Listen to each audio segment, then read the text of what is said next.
Manacaud girls ഹൈസ്കൂളിന് സമീപം രാവിലെ 8:15ഓടെയാണ് അപകടം. കിഴക്കേക്കോട്ടയിലേക്ക് വരികയായിരുന്ന എയർ ക്യാമ്പിലെ KL 01 AX 9098 number police jeep എതിർഭാഗത്തുകൂടി വന്ന ബൈക്കിലിടിക്കുകയായിരുന്നു. ഇടിയുടെ ശക്തിയിൽ താഴെ വീണ യുവാക്കളുടെ മേൽ ജീപ്പ് കയറിയിറങ്ങി.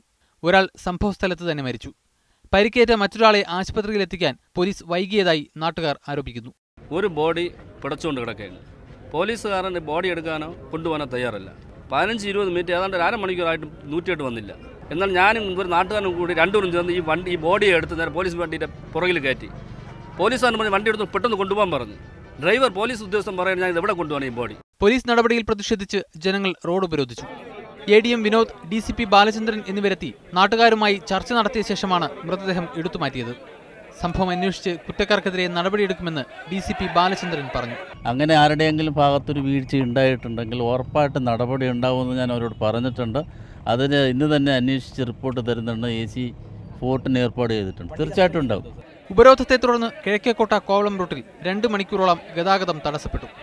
മീഡിയ 1 തിരുവനന്തപുരം.